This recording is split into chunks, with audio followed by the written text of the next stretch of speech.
Thanks, Mayor. Like you said, my name is Ben Weber, longtime resident of the city.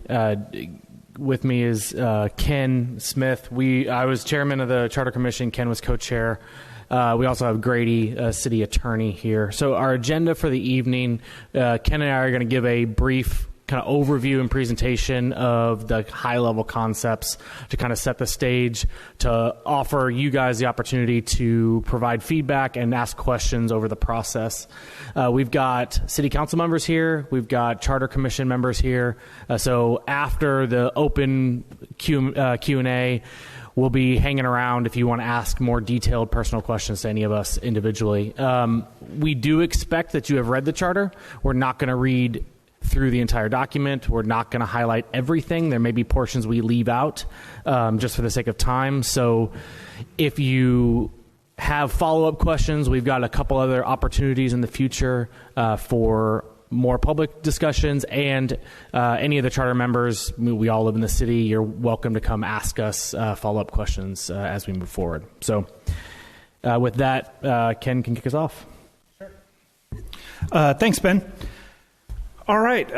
Excuse me, I haven't done any public speaking since at least before the pandemic, so this is all new experience again, right? So welcome. My name's Ken Smith. My wife and I are 22-year residents of Meadows Place. My parents, my wife's family live here. I'd like to say I've never held office. I've never been an employee of the city or participated much in government. But I was very interested when I was approached in October of 2020 to join a meeting about home rule. I read a lot about home rule and decided that I wanted to know if it would be the right thing for Meadows Place. 15 other residents also decided that it would be good to learn more. Most of us didn't know each other, or maybe had seen each other around the city or community functions, or maybe, read each other's posts on Facebook or something like that. But the 16 of us came together and began meeting in the evenings. First, we were learning about home rule, what it is and why it could be a good thing for the city. And then next, working through literally hundreds of questions about how we wanted the government set up. And then finally, editing every single sentence that you see in the charter, ensuring that it correctly reflected our vision of how Meadows Place should be governed. So again, every single sentence we've been through. Just to give you an understanding of the time spent on the document, since we began meeting in October of 2020, the Commission has spent over 600 hours together working to create the charter. Lots of other time was spent reading, discerning, and preparing for discussions on the subject for every meeting. So we had, basically homework assignments before every meeting to read up, learn about it, understand what we're going to be talking about, and then discuss it. We all agreed that we were doing this for the future of Meadows Place. We weren't doing it for the mayor. We weren't doing it for the city council. In fact, except for a few times that the mayor showed up to say thanks and greet everybody at the beginning of a meeting, neither he nor any other council member had any say on our decisions. Okay? I'm sure the mayor was kept abreast of the progress we were making, but again, the decisions were our own, and this charter is our own. All of the 16 people that signed that charter that you see on the first page, we all agreed that we thought it was a good document and it was good for the city of Meadows Place. One important thing from the very beginning was our ability to stop the process at any time. In fact, if you look at the publicly posted agendas on the website, every single agenda had a line item that if any member decided they wanted to discuss stopping, that this wasn't a good idea, something like that, every single meeting we had a chance to do that. And in the end, we got every single signature on there that people believed this was a good document.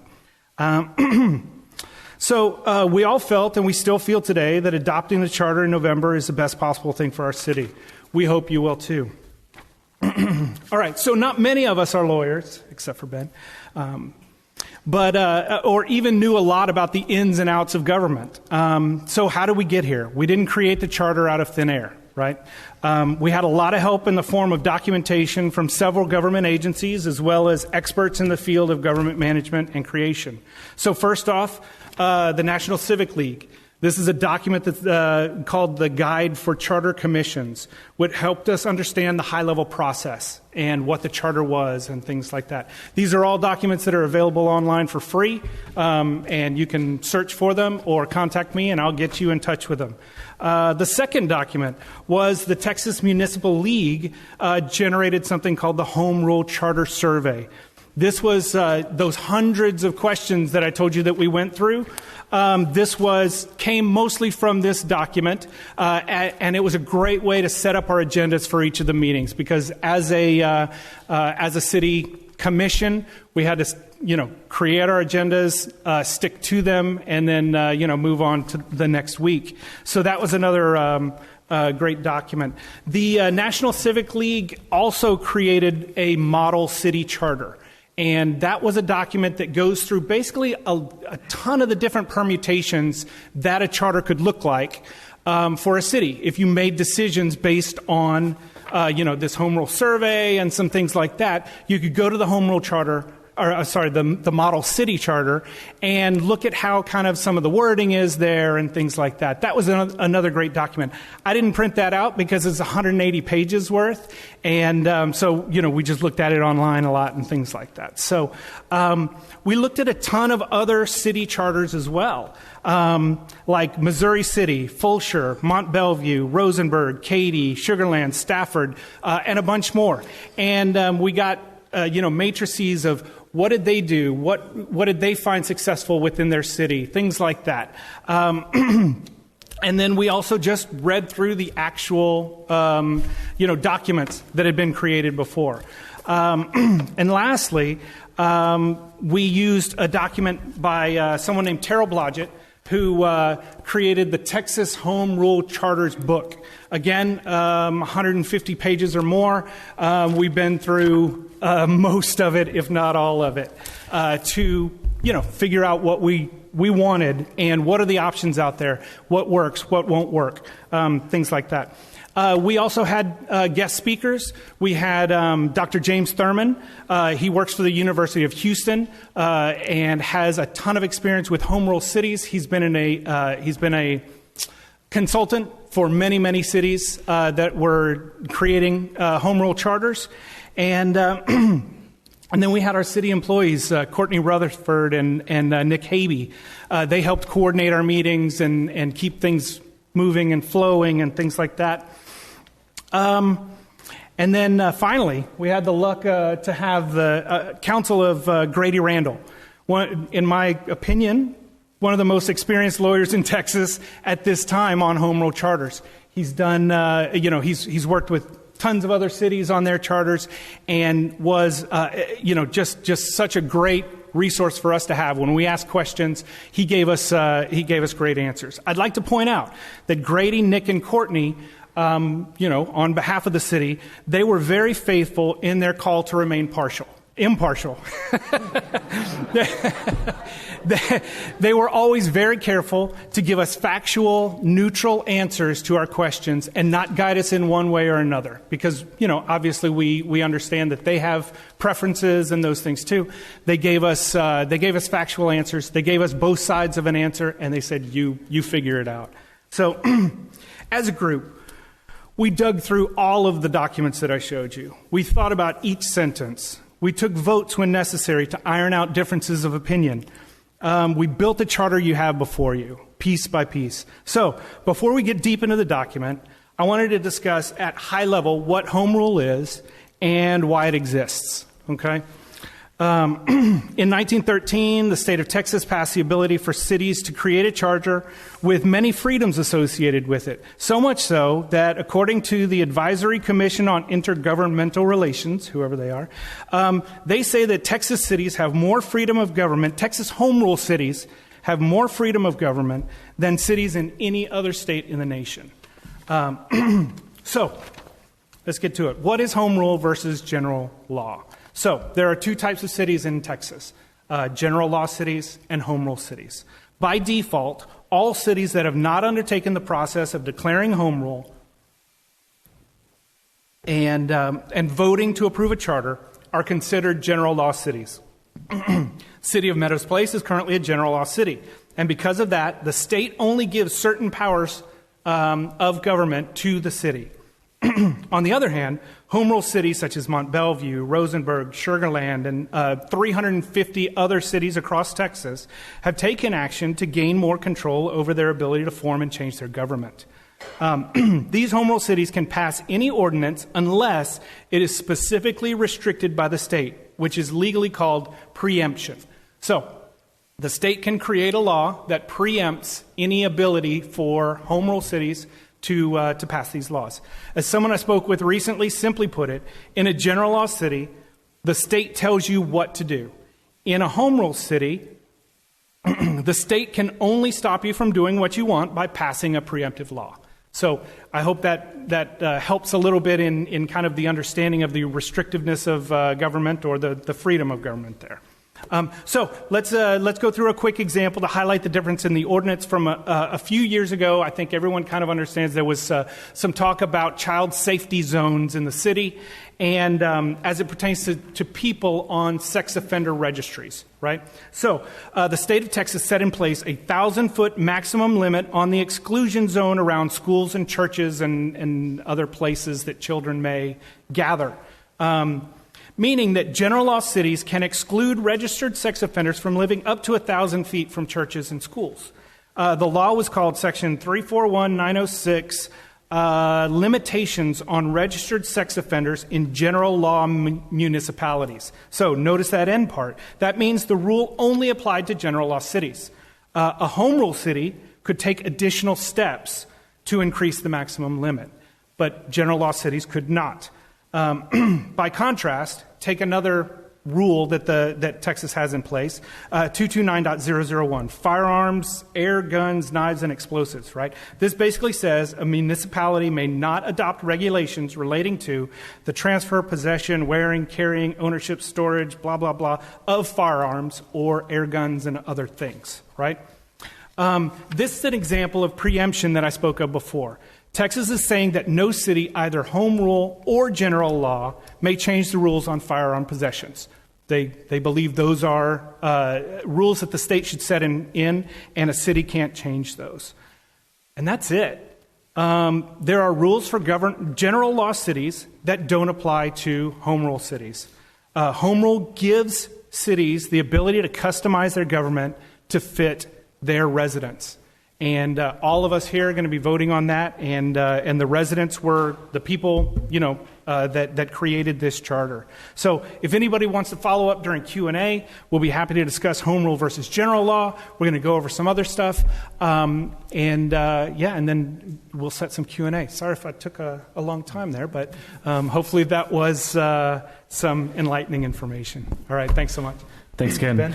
So the next portion of this, I want to go over kind of 3 high-level items that we drafted into our proposed charter that are different and unique than the former organizational structure that we have here in the Meadows. First, we've adopted a council manager form of government. In the existing system we've got in Meadows Place, we have a manager.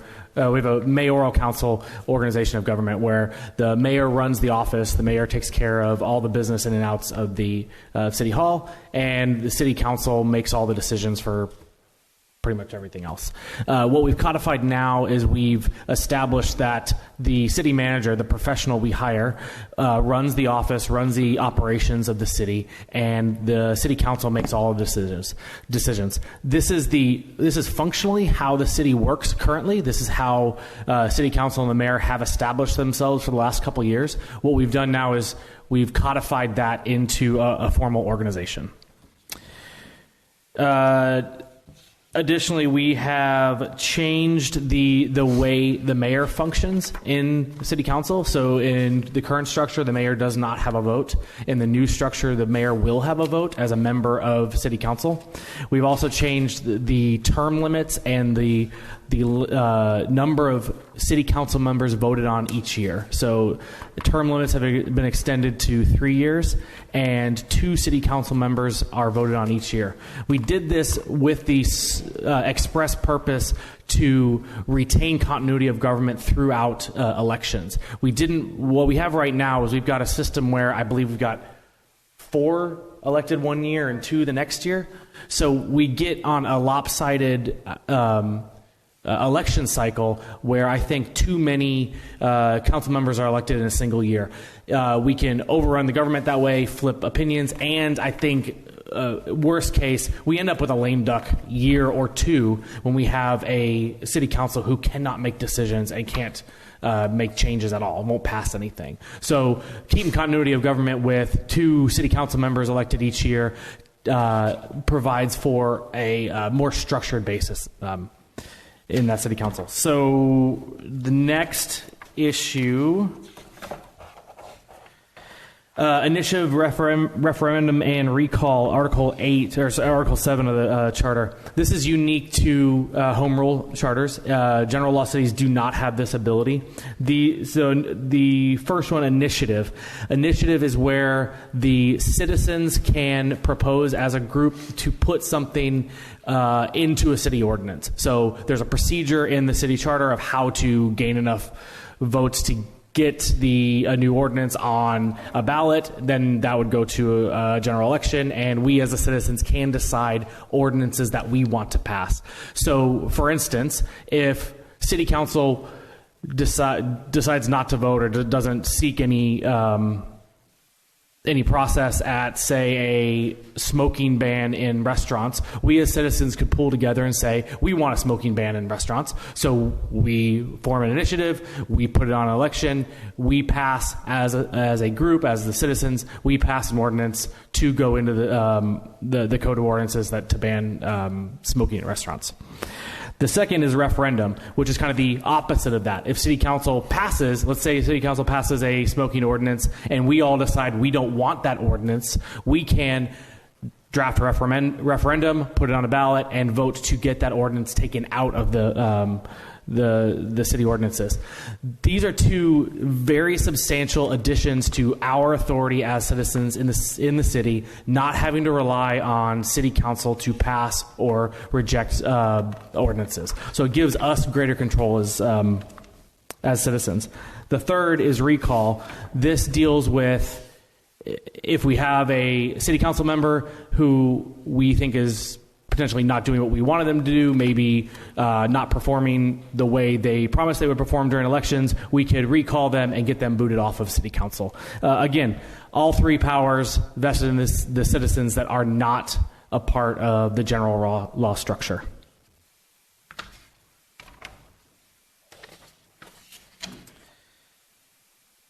The other high level item we have written in section 8.07, every 5 years we have to form another charter commission and review the charter. It gives us an opportunity and forces our hand to look back on this charter to make sure it's functioning well for us. So we can change this, we can modify it, we can do whatever we as a city and as citizens want, and we're required to do it every 5 years. We can do it earlier than that if we decide we want to. So with that, we're happy to take questions or comments. If you will make a line at the podium and speak clearly into the microphone. We have people online watching and we're recording this, so in order to hear, we need you to speak directly into the mic. Hi, my name's Ann Green, and I live on Hogarth. I'd like to ask a question about the last comment you made where you said the charter can be modified every 5 years. And who is modifying it? Is it going to be another selection of people? Do we vote on who's going to be looking at this? How is that done? So similar to the process we did this time, the city council would nominate 15 people to form a charter review committee. They would review the charter, draft any changes that group thought needed to be drafted in, and then it would go up for a vote for the citizens. So the city of Meadows could vote on this, and it's not going to. So in other words, the 15 people, which obviously would be chosen by the city council, that's not necessarily the city of Meadows. Hopefully it's diverse enough, but the city can vote on that. Is that correct? Any changes that are going to be modified in the charter? That's correct. Okay, thank you. And I heard a lot in looking at this on how it will function, but I'm not seeing, other than a couple of examples that you gave, one on sex offenders, and hopefully we've never had that many problems with sex offenders, but besides the sex offenders, which is a hot issue, obviously, what specifically is this charter home rule going to do for Meadows? If I could answer that, the one thing for me, if not for anything else, is IRR, initiative, referendum, and recall. These are rights that cannot be given to citizens in a general law city, and they are huge. That is, to me, the overwhelming position that I have on home rule. Being able to get together as citizens and tell the council, we want this and you must go forward with this, or getting together with the other citizens and saying, we don't want this, you must repeal this, or in the third place, finding someone that maybe thought they wanted to be on council and really aren't doing a very good job. As citizens, we can get together and we can say, you know what, we don't think that person should be on council. Right now, we have none of those as citizens. And I think that's, to me, that's huge. That is huge. And is this type of information, other than this particular meeting, going to be more open or given more readily? Because everything I've seen is, I don't mean to be negative, but it's been kind of generic. And we, I think, as citizens, want something, I want something more specific out for not just me, but my neighbors. Not just this meeting, but is there another way to get that info out? Well, this is the start of, I don't want to call it a campaign because it's not. This is the start of getting that information out to the citizens, telling them, why, all of those things. So we've been working very hard on putting together a charter, and now it's on the ballot. And now's the time to get that information out to people. Exactly. I can see all the hard work that's been done on this. So I felt sure there had to be a specific reason that this was being done, because overall, other than the initiative recall, which was excellent, I didn't see anything huge. And there are changes here. But, on the day, hopefully the day that this passes, there are not going to be huge sweeping changes to how our government works. And we did that by design. We didn't think that we needed a huge overhaul in the way that our government works. Okay, now, there are small tweaks, and there are small things that are different. But for the most part, Courtney's job, Nick's job, the mayor's job, the council's job are going to be very close to the same. I see. Thank you. Thank you.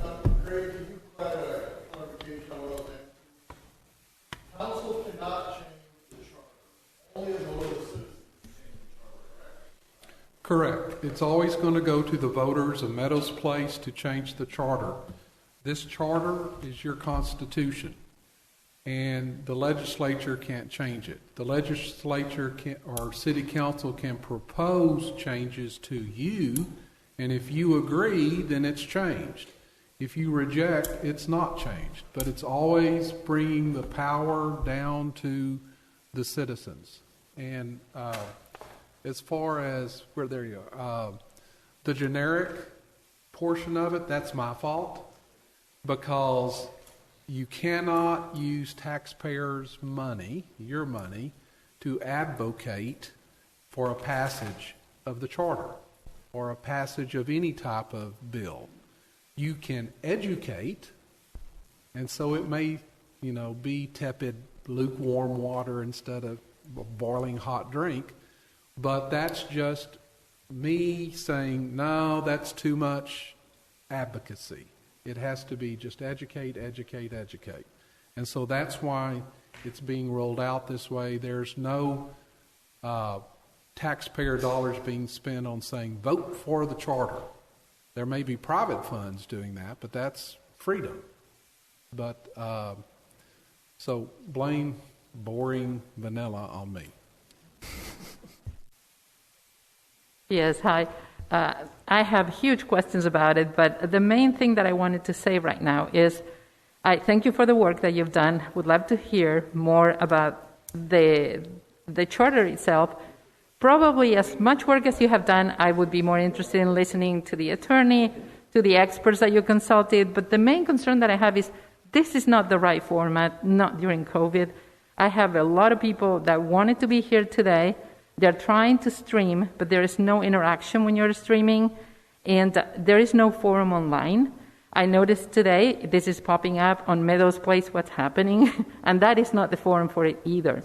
So I think you guys or the city, somebody needs to make this information available on the forum online so we can all ask questions, talk to each other.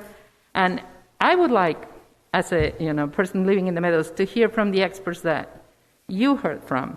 I know you say you're just like me. I've been in the Meadows for, 35 years? I'm a citizen. I could also Google and read, but I would like to listen to somebody that really understands how this works. And again, this should be done with availability online. Some people are older, some people have kids, and I'm not extremely comfortable here right now. That's why you hear me like this, muffled. So that's a request. Thank you.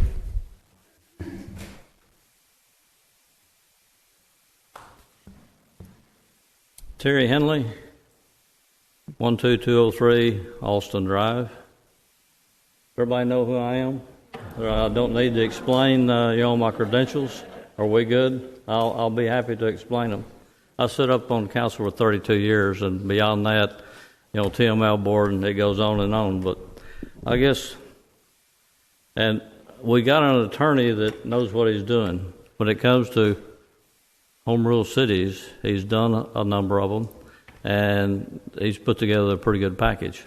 I'm standing up here, and I don't know how much advantages it's going to give the city or how much disadvantages it is, because there are costs associated with it. City Council passed a budget in 2020 to set aside $50,000 to put together this document, to use the attorneys, which we need. We want to make sure we've done it right. So up front, we start off with $50,000, okay? And most of it has probably been spent.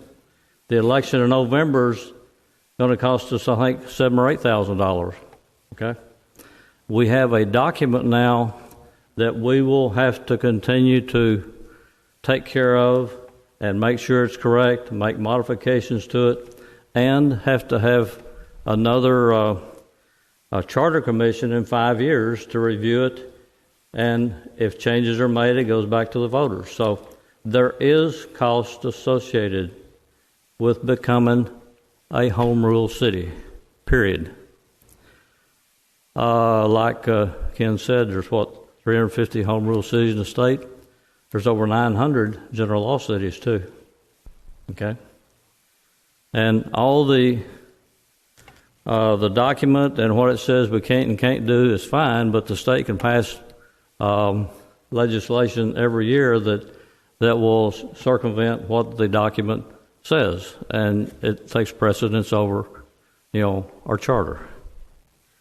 The election voters, city administrators, and like y'all said, it really doesn't change the structure of the city very much at all. We currently have a city administrator, and the current general law cities can pass ordinances instructing him on what his duties are, and basically he reports to city council. We currently have 6 members, including the mayor, and the mayor currently only votes in case of a tie. With the new charter, everybody votes. Is that much of a change? Don't know. So again, I'm up in the air. I do know from a general law city standpoint, the max tax rate a general law city can impose on you as citizens is $1.50 per $100 valuation. On a home rule city, that goes up another $1. Now it can go up to $2.50 per $100 valuation. And it's up to you to decide, is that good or bad? I don't know, okay? I'm trying to remain neutral here. It is good from a petition for initiative, to be able to have a recall, specifically in a recall section here about recalling a council member. You have to have 30% of the registered voters. So in order to recall a elected official, if you want to do that, it's going to be over 1,000 signatures to just to do that. Now, we haven't had an issue here in the city, but some cities have had that issue, okay? So are we going to? We don't know. There's a couple of paragraphs in here that we need to modify.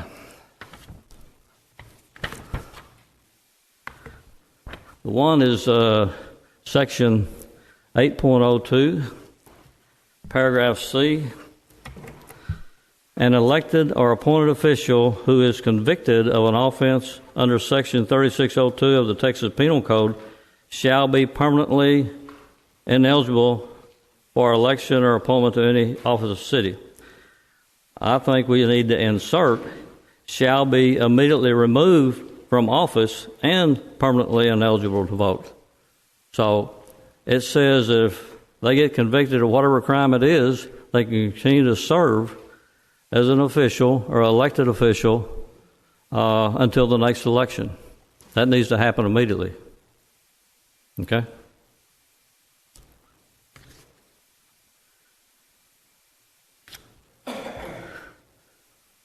On page 16, section 807, I'm passionate about this, okay? Paragraph D. Section 807, on page 16, paragraph D. It says the city shall receive and publish the city's official newspaper on the Charter Commission's final report. Now, when we make today, that's correct. If I have my way in the next 5 years, it won't be a newspaper. It'll be an approved media, okay? And that's all I'm saying, that official newspaper make it approved media, because we won't be using newspapers in the next 5 or 10 years, hopefully, before I die anyway. I've been carrying that bill to Austin for over 10 years, and I'll continue to carry it until we get options using social media or internet or some other methods of advertising rather than using the newspapers. The newspapers are currently costing we, the taxpayers, and all public entities in the state of Texas $100 million a year. I'm talking about cities, I'm talking about counties, I'm talking about school districts, I'm talking about MUD and all the special districts. And we've gotten further this year than ever. So I'm just saying that maybe that under Article 4, City Administrator, are you really? I'm concerned about shall, paragraph B, city manager shall have an employment contract with the city. Should he or shouldn't he? Could we say may? Because you don't necessarily have to have a contract to work as a city manager or a city administrator. An employee doesn't have to have a contract. And we become more restrictive as a council if we set up a contract, and now we have trouble making changes, to maybe remove that person if he's not performing and doing a good job. I'm just saying that maybe that needs to be, give us some flexibility there. And I'm really speaking, Grady's familiar with all this, and he could, if I'm all wet, Grady, tell me. As a comment, city attorneys are here to advise us on what we should and shouldn't do and try to steer us in the right direction. City attorneys are not here to tell us what to do. Like he said, he's advising us, and we decide what we want to do, and if we get in trouble, a city attorney is supposed to get us out of trouble, okay? I'm just speaking in broad terms, but, and he understands that, but, a lot of times if you listen to an attorney, you won't do anything. I worked at Texas Instruments for nearly 20 years, and there are attorneys there, and many meetings I've been in told me if you would prevent from creating any liability issues, you would wind up doing nothing. You wouldn't even leave your office. Because every time you walk out of your office and do something in the general public, you can create some liability issues. But anyway, I can't think of anything else unless I've probably said enough. Okay? But I'd be happy to answer any questions too. Thanks, Terry. So a few comments before the next question. Yes, I think it's reasonable to assume there would be costs in the charter review. There's costs of running government. I can't imagine those costs are going to be nearly what we've expended so far to draft it. That should be a review process, which should be shorter and simpler. I think the concept here is we as a city get more control over our government rather than somebody in Austin telling us what we can and can't do. Additionally, 30% of registered voters. Courtney, how many registered voters do we have in the city? We have 3,347. So, okay. Yeah, we did draft in criteria in the initiative, recall, and referendum sections in order to have a substantially enough high bar that we don't entertain flippant objections or problems in order to preserve the funds of the city. So we're not constantly responding to those. I can't hear you. You're going to have to talk into the microphone. He asked why, if all of the other issues are 20%, why not elected officials as well?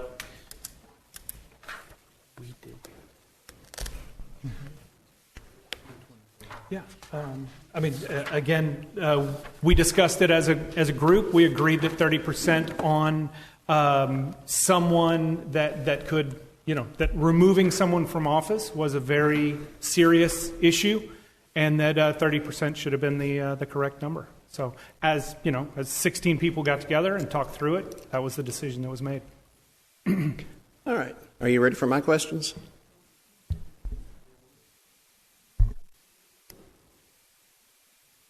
Yeah, go ahead. Okay. I'm Jonathan Marcantel, 11618 Brook Meadows. First off, I want to ask about this requirement in the Texas Constitution that we have 5,000 residents, when the 2020 census shows that we do not have 5,000 residents. We have 4,700 and change. Where did we make up 300 and change residents? So Texas Constitution says a city that has 5,000 can become a home rule city. The 2020 census has not been published on a municipal level, so I don't know where the 47 number comes from. I know the 2010 census had 46 and some change, but from a procedural standpoint, we're talking about the state rules versus a federal number and a guesstimate on how many people we have in our city. The procedure in Texas is for the city council to certify the number of citizens we have in the city. Okay, so city council can say we have 50,000 people in the city of Meadows Place, and that flies. Yes. Second thing. Right now we have 5 council members plus mayor. Mayor votes if there's a tie on an issue to make 6 votes total. What happens when there's 3 and 3? Who breaks a tie? There is no tie break. Yeah, it fails. We need consensus in the council, and we took that into account. A 3-3 vote will fail. 3 votes will always fail. Any measure needs 4 votes to pass. Also, in Section 4, you have the list of all the city council, city employees, the city manager, acting city manager, city attorney. City prosecutor's not in there. Are we no longer going to have a city prosecutor? No, you're going to have a city prosecutor. The list is not exhaustive. Okay. We wanted to put just the top officers. That's understandable. I saw that was a glaring omission in my mind. That's why I was making sure that there wasn't something weird going on that we didn't understand. It's some department heads, but not all department heads. I didn't know if they were using the city attorney as the prosecutor as well. So that's why I was asking. All right, that's all I have. Thank you. Thank you.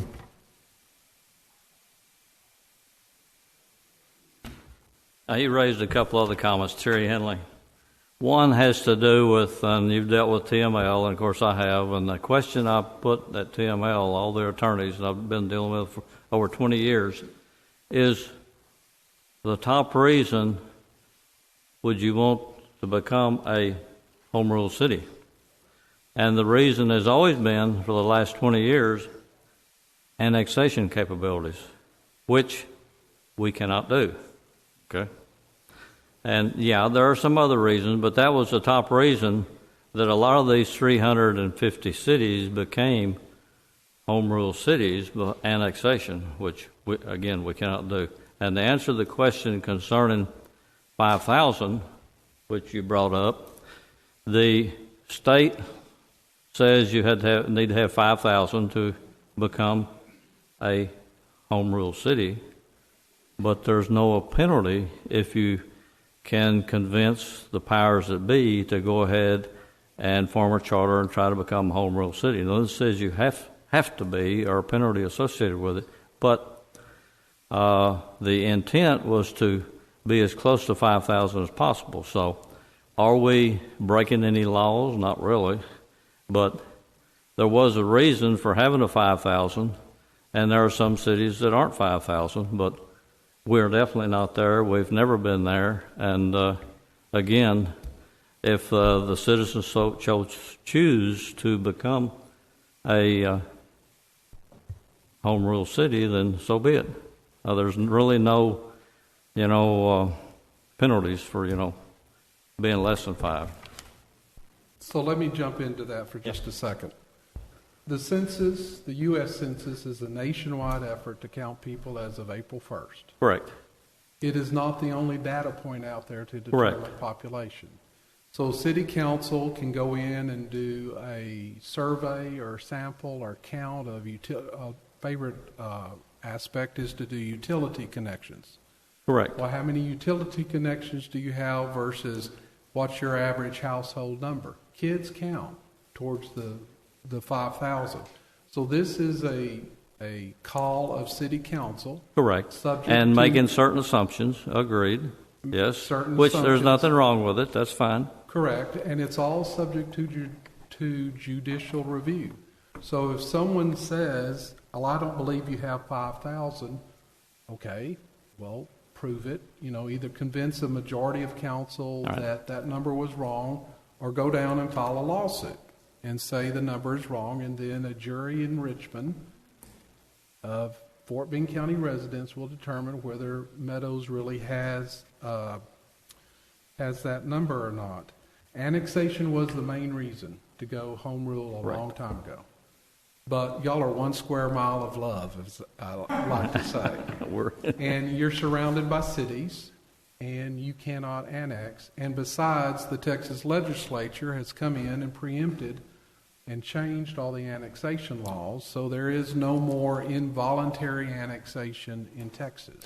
Much more difficult, that's true. Much more difficult. Yeah, true. What this does give you, and I'm a litigator by training, so I always like visual aids. This is the local government code. If what you want to do is not found in this book, you can't do it. Period. It's just that simple. Right. That's the general laws where you get the name. You're a general law city. You have to follow this, or most of it. There's some that are out. This is your Constitution. This says you are as powerful as the state legislature on a local level. And you can do anything you want to do except if the state says you can't do it. So I have a question for you. Paper or plastic? Who has gone to the grocery store the last 7 days? Come on. Did you use paper or plastic? Plastic. Okay. Well, some of you use plastic. Now, everybody thinks plastic bags were somehow got in the crosshairs of the tree-hugging environmentalist. It was not. It was the feedlot operators in West Texas, because the plastic bags from the grocery stores would blow because there's wind in West Texas into the feedlots, and the cattle would choke and die. So they wanted to ban plastic bags in grocery stores in West Texas. And the cities accommodated them, the home rule cities accommodated them, because I guarantee you this does not have the word or phrase plastic bag in it. It does now, because the state came in and preempted that area and says cities cannot regulate plastic bags. I don't know why. That's politics up at Austin level. I guess the petrochemical industry was stronger than the cattle industry. But it's that type of rule, whereas a local government, you're closer to the people up here are closer to you to say, if you don't want plastic bags or secondhand smoke in a restaurant, you can pass that law. Otherwise, if you're a general law, you cannot. So that's the biggest difference, is the whole concept of, I don't want to have to ask permission, I just want to be told no. And that's what the state legislature does if they want to come in and say, no more plastic bag banning in Texas. And there isn't. So you can bring your own bag, you can get paper, and you can get plastic. You have your choice. So that's my sermon. Scott Holland, 12226 Hogard Drive. Okay, I kind of want to go back to the 5,000 population question. Maybe in the minority here, but I do want to bring this up because I think it is very critical. I want to make sure I understand. You guys say you have the authority to say we're over 5,000. No. But you are saying we are over 5,000 in order to do this. No. What is your position then? I said City Council has the authority to establish the population. I'm sorry. I apologize. City Council has said that. Okay. Also, earlier when you first spoke about the overview, all of this, you said that you looked at a lot of other cities when proposing what you wanted to come up with. And I do want to understand also, according to Article, I believe it's 11, Section 5 of the Texas Constitution, it does say that cities having more than 5,000 inhabitants may, by major vote of its qualified voters of said city at an election held for a purpose, adopt and amend their charters. So there is, I'm understanding right, that there's somewhere in the Texas Constitution that says that in order to do this, you need 5,000. Okay. And you also mentioned that there's different data points to get, your numbers and everything like that. But I would assume that using the U.S. Census would be a primary one. Otherwise, why else do we take it? And according to the U.S. Bureau Census right now, we are at 4767. Now, you may say that's not official yet, and you say if we had to go to the process of proving it, we have to go to court and do all that. So I would like to kind of challenge that right now. In 2010 census, which has, of course, been finalized, we're at 4,660 residents. According to the 2020, we are at 4767. So that's only a difference of 107. But in that 10-year span, that's only a 2.2 gain in our population. So what you're saying is from 2020 to 2021, we've gone from the 4,767 to over 5,000. That is a percentage of 4.71% growth in 1 year. So that's doubled what we only did in 10 years. I would propose that saying that we got to 5,000 doesn't make the math. It's not correct. And so what I'm saying is, I think if you want to go forward, I'm not saying this is a bad thing, but I think we're trying to push this without looking at our real numbers, and I think we should at least find out what our real population is before you really want to go forward with this. So I'll comment on your growth numbers. We're not saying we grew by some exponential number in the last year. Right. Council certified that number in 2020, in October, November of 2020. Okay. That's the process the state has established for setting your population numbers. This is a state procedure. under the state constitution, the census is a U.S. data point from the federal government. Those are not the same organizations, and they're not used for the same purpose. Could we then, as citizens, say, can you show us where you're getting those numbers exactly and provide that? You can look at the census data and see how they estimate population growth. Yes. I appreciate your comments. I would ask that we discuss the substantive issues of the charter, because we're discussing the population numbers, which doesn't get to the substance of the charter. And if you have an opposition to our city having more control over ourselves, then let's deal with that.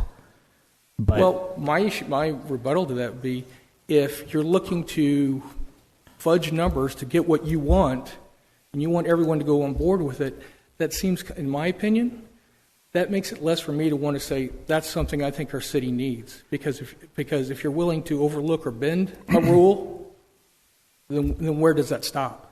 But we're definitely not overlooking or bending the rules. We're using the procedures established by the state but to if it says you establish need our council. 5,000 and you're not there, then it so is. I definitely think we are.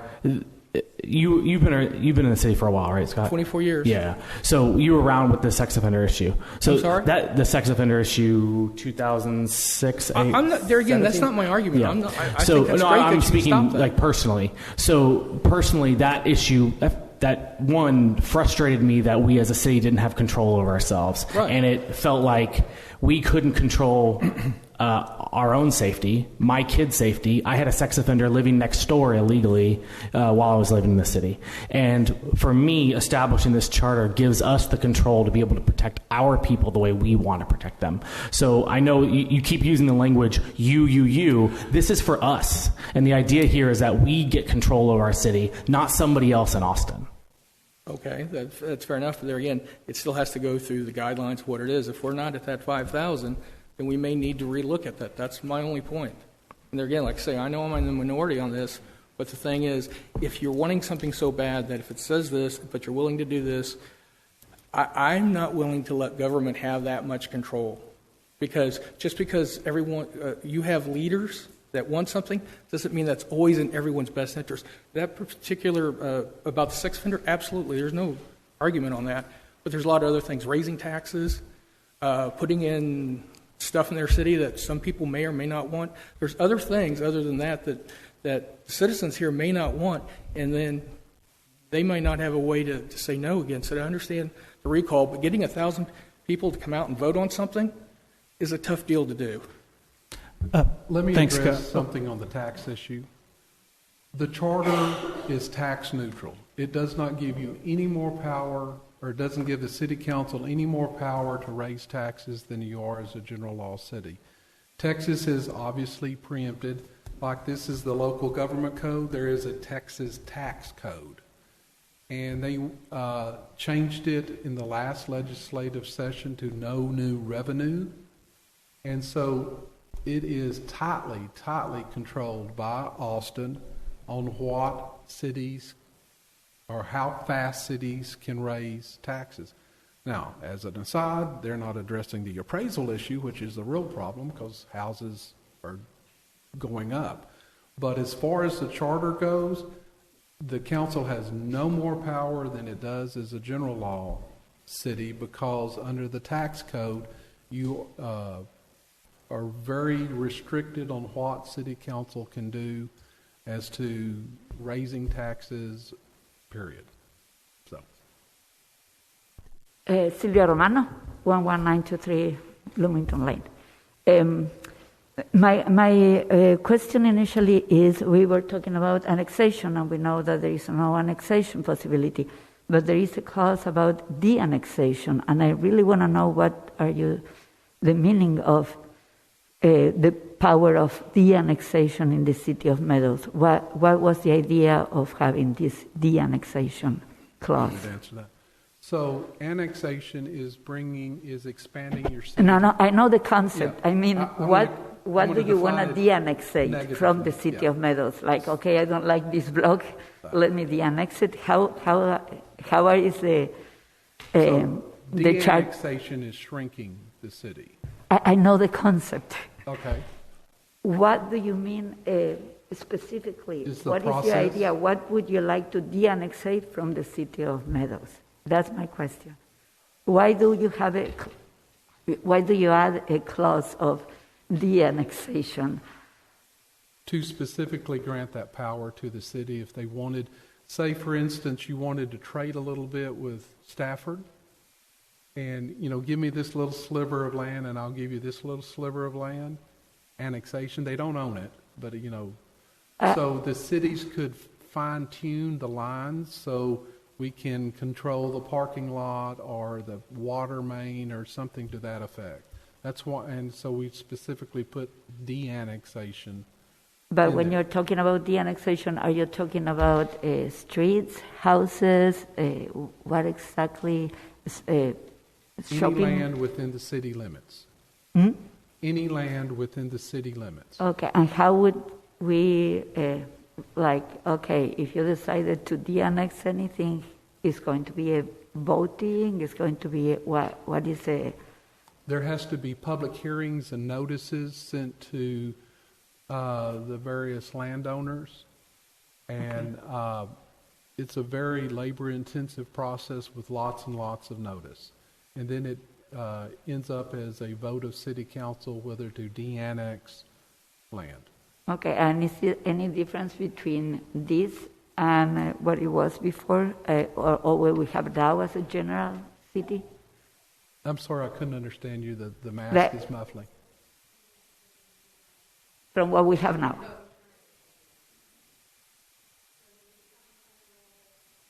It doesn't affect it one way or the other because the state has preempted that area of law, and they have very robust procedural rules to annex and to de-annex. As a commercial, you could go to my website and you'll see an article called Trail of Tears, which talks about the change in the Texas law for annexation. But it doesn't matter whether it's home rule or general law, that's controlled by state law. Okay. And now, just going towards the other comment, I think that it's very important that if we don't have what we were talking about, and the number of people, if we don't have the 5,000 people, we shouldn't state that we have or we will have in 2 months, 5 years, because it is. I understand specific things, like you said, sex offenders is really a concern. I think that the city was very creative, putting different parks all over the places to help us with that. But I think that when we decided to do a charter, we need to see a little bit the big picture and not just a specific thing, because I think this is a big change that we're talking about.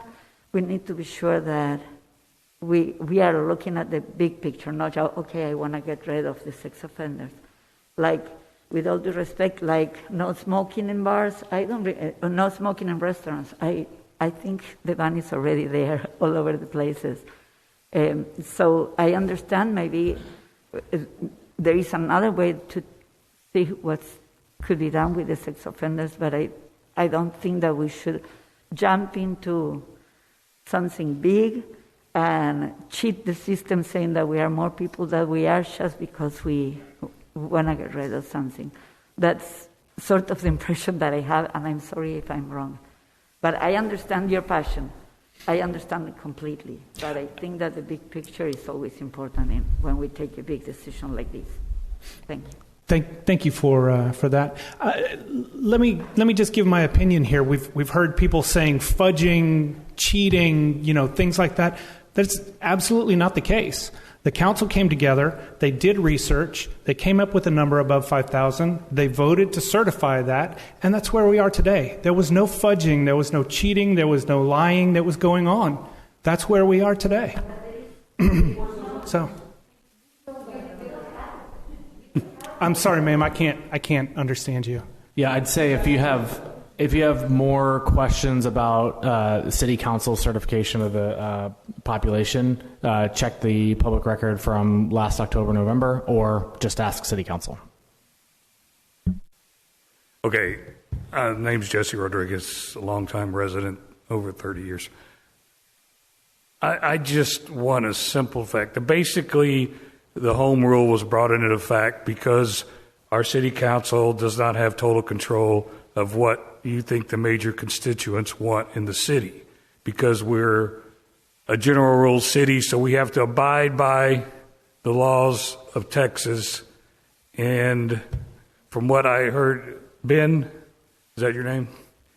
That maybe we didn't like the footage of the sex offenders, and we could change that if we were a home rule city. Now, there's probably other laws that we could enact or deact with this home rule policy. But what we're basically saying, and what I'm hearing, is that we know better how to run our city than Austin politicians.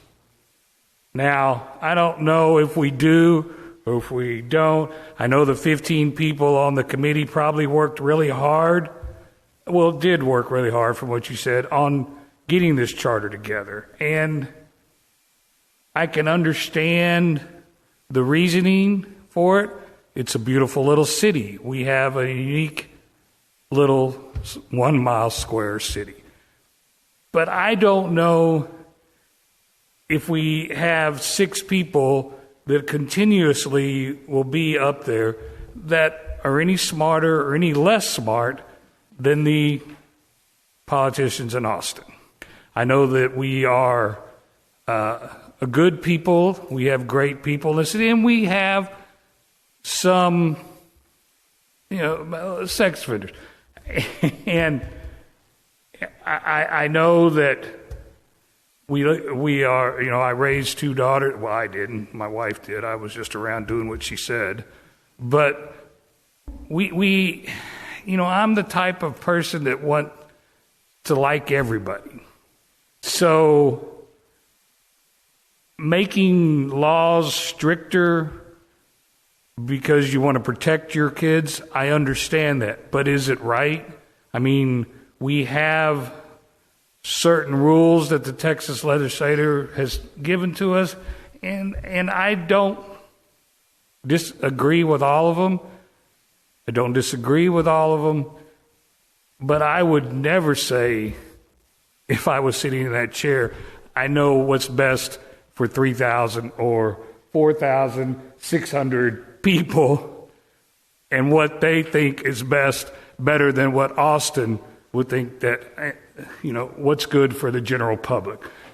And so I'm not against this, but I don't know if I'm for it. And I just wanted to say that, the city's been good place to live for 38, how many years? 40 years? Have we been our own? Yeah, so we've managed to have a pretty good place to live. And the world has changed all around us, and we still manage to have a pretty good place to live. Will this make it better? I'm not sure. Will it make it worse? Probably not. But, that's all I have to say. It's a lot of work, and I just don't know. I would say don't get hung up on sex offenders. I mean, that is that's something that's in the past. Things like that. If you want to put something on this, I said it before. It's IRR. It's our citizens being able to take control and say we want something, we don't want something, or we don't like this person, right? And we need them out. Y'all answered the questions in this thing. If I don't like something, I would need, for a general law, 20% of the population for a referendum to either, and 30% for somebody to be removed from. And I don't ever see that being necessary. I mean, we have vote. And another question is, you said that we vote for city councils every 2 years, and the mayor right now every 2 years too? Yeah, the current structure is everybody has a 2-year term. So the charter, you said, changes that. Yes. But why can it not be changed without the charter? No. So you're saying that the Texas state law has designated that general rule cities have to have elections every 2 years for all of them?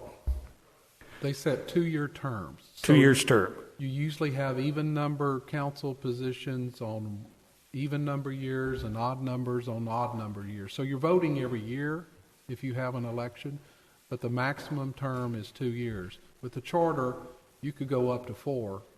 No one does that. But Okay. And does the charter put term limits on these? No. No. But you could, in the future, if you wanted term limits.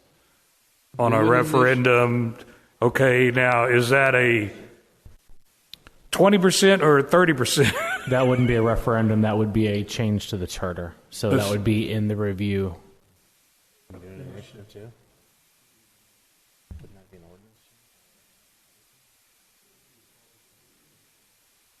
Oh, you can do an initiative to change the charter. And that would be only 20% of the population, not a 30%, So correct? let me give you a very high-level procedural. You get 20% of the registered voters to sign a petition that says, we want term limits. Okay. In the proposed form of the legislation. So it'd be an ordinance that says it's three-year terms. I'm pulling numbers out of there. Okay, that's fine. Partial terms don't count, et cetera, et cetera. So when that comes to the city secretary verifies the signatures to make sure it's enough, and then you have a public hearing. At the public hearing, council has 2 options. They can pass the ordinance and it's done, and it's amended. I mean, the ordinance is adopted, or it goes to an election. Okay. Or they call an election. Okay. So that's one of the benefits of home rule is that you can change your charter. We set it at every 5 years to take a look. I've been on a couple. On one city, it took 2 meetings and it was done and no change. The other city, it's plodding through every month. So that's a little more expensive. The Constitution says you cannot change the charter more often than every 2 years. So you've got lockstep charter. It's frozen for 2 years. So if this passes, then it would be frozen for 2 years, and then you can start an amendment process or an initiative process. Okay. All right. Well, that's all I have. Thank you. Thank you. Please. Sorry, this is Ann Green again on Hogarth. And I wanted some clarification. Legally, you said that the tax code, when it was brought up on the maximum tax rate that we currently have, which is 1.5, and that that the charter might provide a 2.5.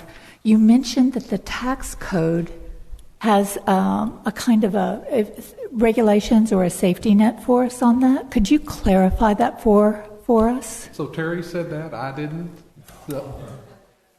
Yeah, I'd like to know how that works.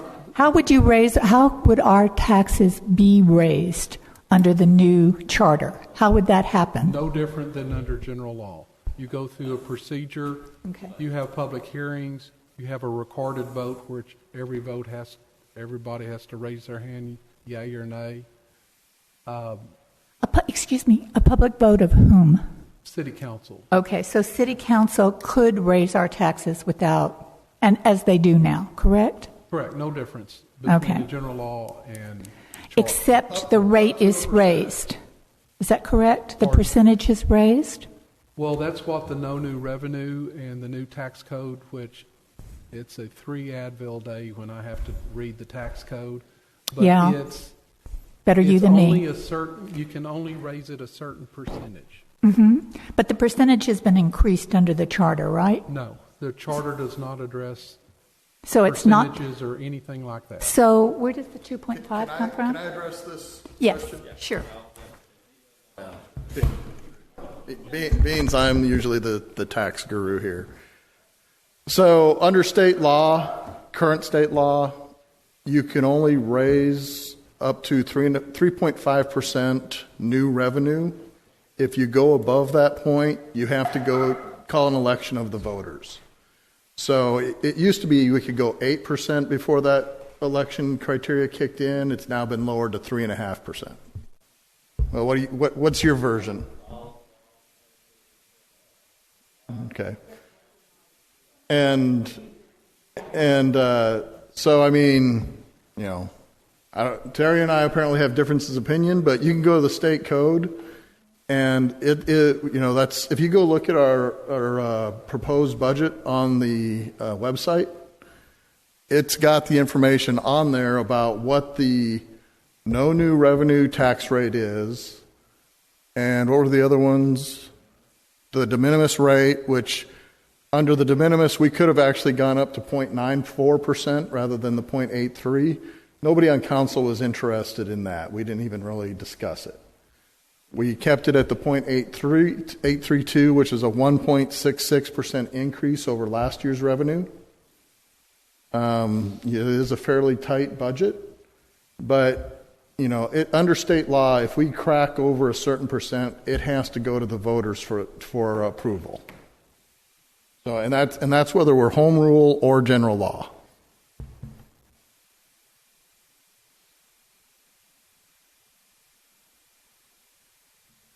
Yeah, most of what Rick said is correct. Yeah, okay. Okay, what we have is the 3%, which the state passed, that you're limited to 2.5% to 3% as far as revenue,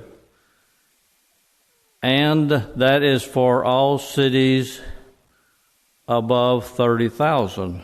If you're below 30,000, you still have the revenue rate of no more than 8% without keying a petition to have the citizens come and ask you to change the budget.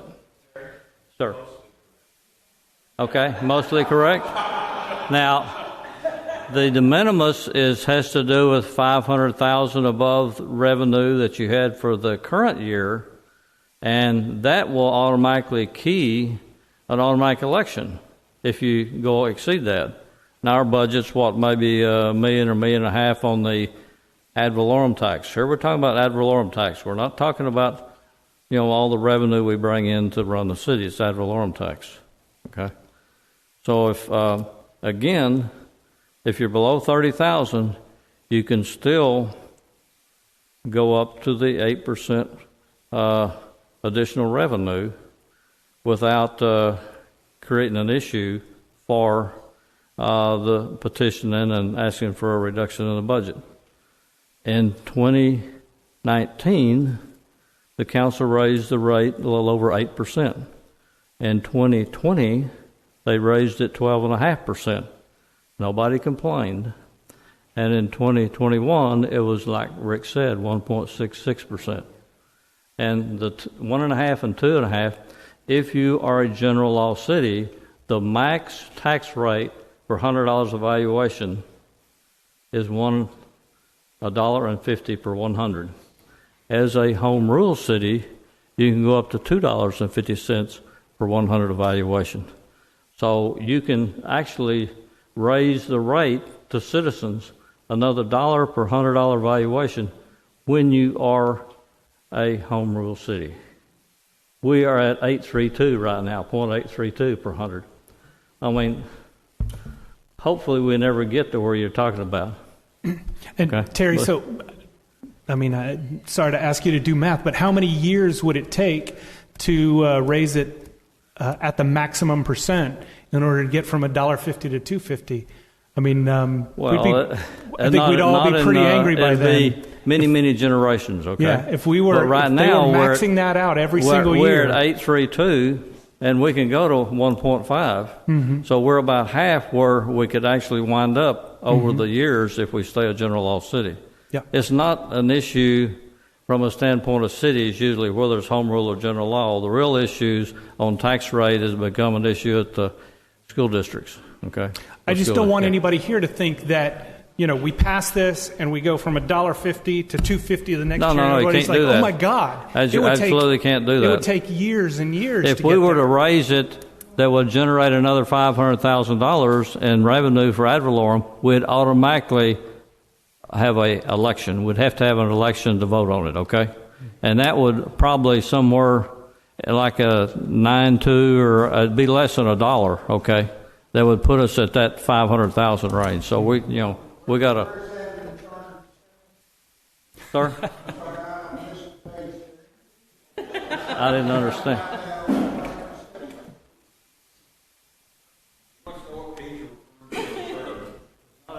It's not in the charter. Doesn't have anything. It's up here. It's up here. It's not in the charter. Doesn't have anything to do with the charter. Nothing whatsoever. There's some questions that would ask about the tax rate, and I was trying to clarify it. That's all. Hello, everyone. Sharon Leal, 12015 Meadowdale Drive. And I do want to say thank you to the people that are on the Charter Committee. Thank you for taking the time. I know there's a lot of them out here as well that have put into it. Today has answered a lot of questions and created a lot of questions. And I guess that is the whole census of this. And I kind of just want to recap because I have had tons of people ask me. And I told them I really just didn't have any true answers because I needed to hear some of this. And from my understanding, and correct me if I'm wrong, is that the new charter would just basically, this, as you guys have been saying, is kind of like our Texas Constitution for the Meadows Place. So instead of having to go by the thick book of the code guideline, which was our old guideline, this would be the new one.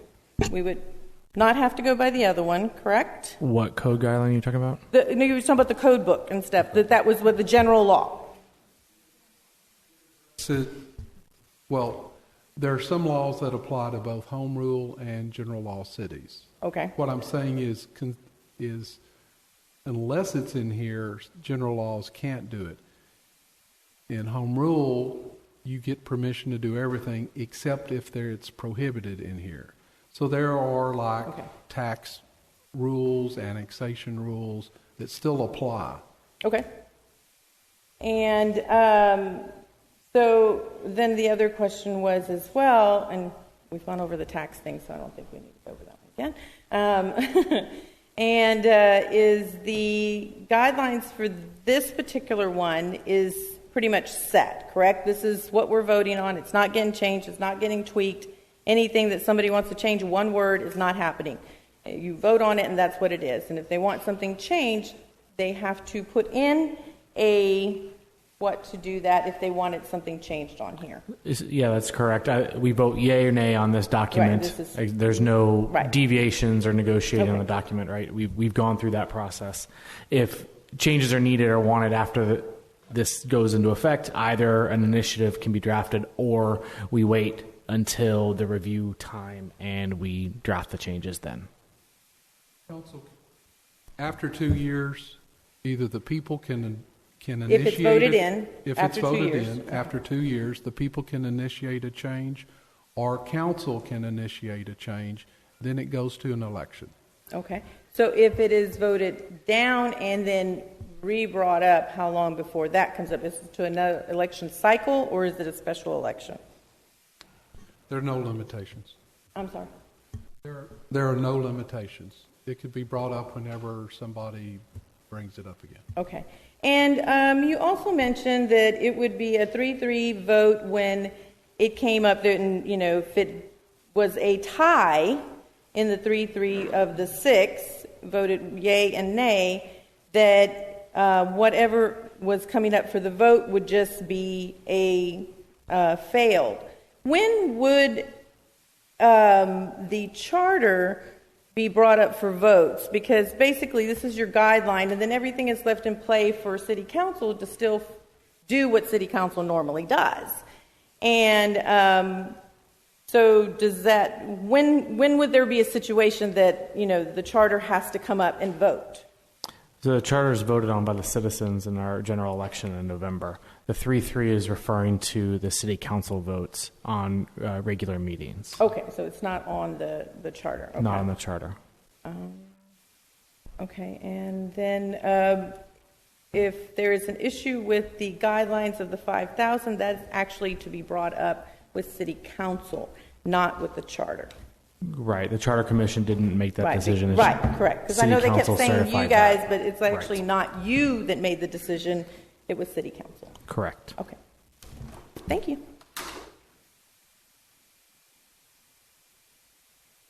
I am William Smith, 11648 South Kirkwood.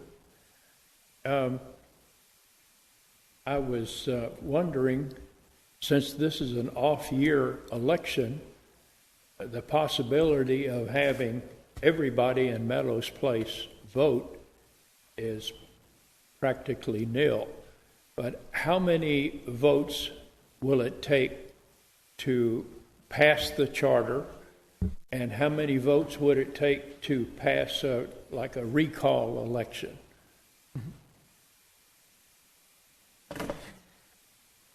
A majority of the votes cast would adopt the charter. Of the votes cast. And a majority of the votes cast to recall. Okay. All right. Thank you.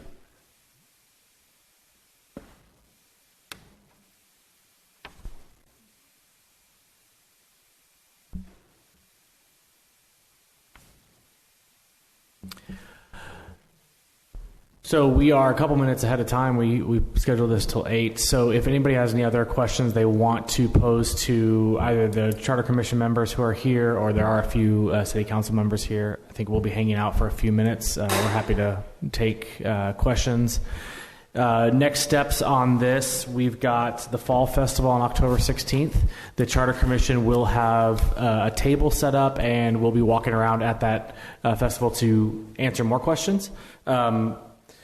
We all live in the city, so you're welcome to come address us directly. There was a large contingent of people from Hoggard. I live on Hoggard also. You're welcome to walk down and talk to me at the end of the street. I can answer more questions about how we got here and what our motivation or our justification was at getting these. Feel free to address us at any point you see us.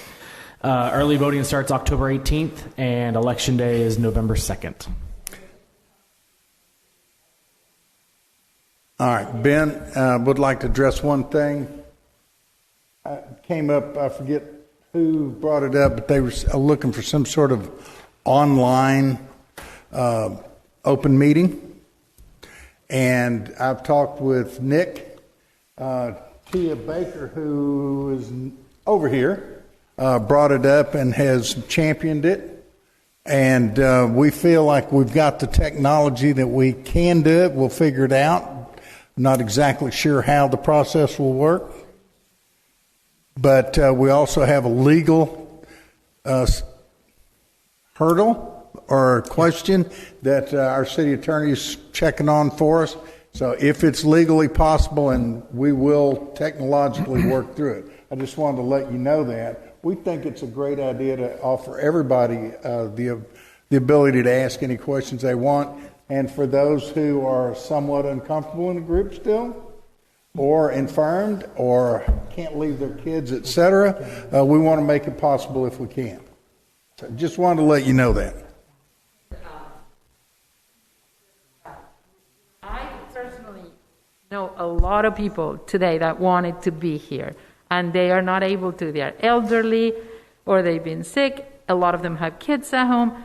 And honestly, it doesn't take that much technology. You can do it as an email. You can do it as a text. You can do it as a chat window, something like that. It doesn't have to be verbal, but a way for us to communicate that doesn't involve coming here, wearing the mask, and feeling uncomfortable, and leaving people outside of the process.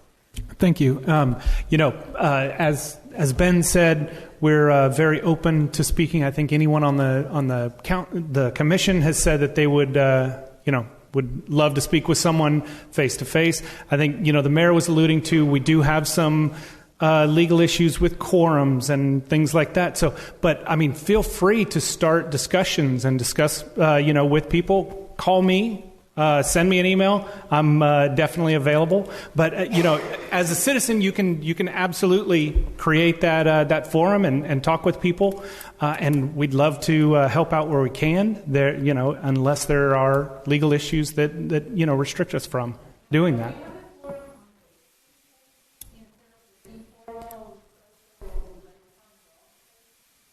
Again, there are legal issues, ma'am, and sometimes it's just.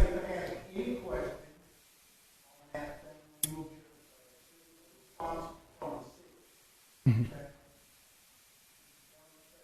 Yep. And any question that comes to me or anyone else on the commission, they will find an answer and they'll get it back to you. All right. Thanks so much.